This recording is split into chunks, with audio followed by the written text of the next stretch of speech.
BNP মহাসচিব মির্জা ফখরুল ইসলামের নেতৃত্বে দলের ৫ সদস্যের প্রতিনিধি দল রাষ্ট্রীয় অতিথি ভবন যমুনায় প্রধান উপদেষ্টার সঙ্গে বৈঠকে বসেছেন। আমরা যতটুকু দেখেছি যে এখানে সন্ধ্যা ৬টা বাজার কিছুক্ষণ আগেই প্রথমেই বিএনপি নেতা মির্জা আব্বাসের গাড়ি এখানে প্রবেশ করেছে। এরপরেই বিএনপি মহাসচিব এখানে এসেছেন, তারপরে বিএনপি নেতা সালাউদ্দিন আহমেদ এসেছেন।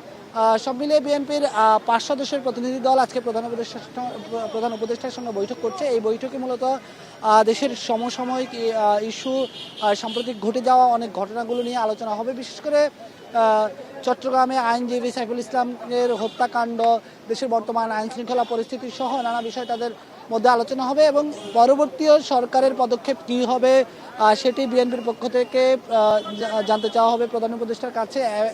পাশাপাশি বিএনপিও এই মুহূর্তে দেশের আইনশৃঙ্খলা পরিস্থিতি নিয়ে হয়তো প্রধান উপদেষ্টাকে কিছু পরামর্শ দেবেন।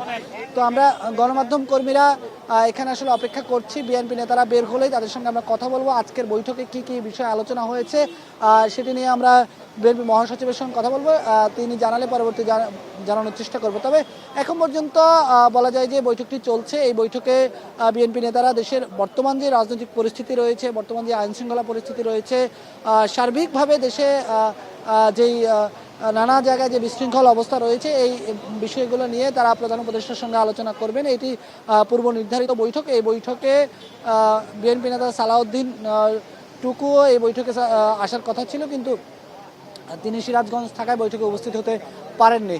বাকি যে বিএনপির ৫ জন দলের শীর্ষ নেতা তারা বৈঠকে উপস্থিত রয়েছেন এবং এই বৈঠকে তারা উপস্থিত হয়ে প্রধান উপদেষ্টার সঙ্গে যেই বিষয়গুলো নিয়ে কথা বলছেন সেই বিষয়গুলো নিয়ে কিছুক্ষণের মধ্যে হয়তো তারা বের হবেন, বের হয়ে গণমাধ্যমের সঙ্গে কথা বলবেন। তো আমরা আসলে এখানে অপেক্ষা করছি বিএনপি নেতারা আসলে বৈঠকে কী নিয়ে আলোচনা করে এবং সবশেষ তারা আমাদেরকে কি জানায়। তো এই ছিল আমার কাছে বিএনপি এবং প্রধান উপদেষ্টা বৈঠকের সবশেষ খবর।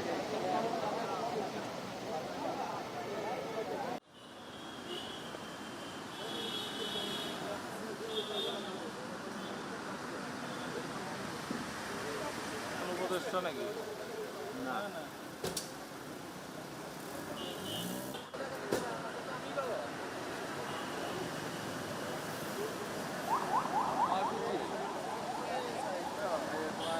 আমির কসু নজরুল ইসলাম স্যার মহাবুদ্ধি সরকার আমির কসু আমি নিয়ে দিয়ে দেবো, কিন্তু কথা কথা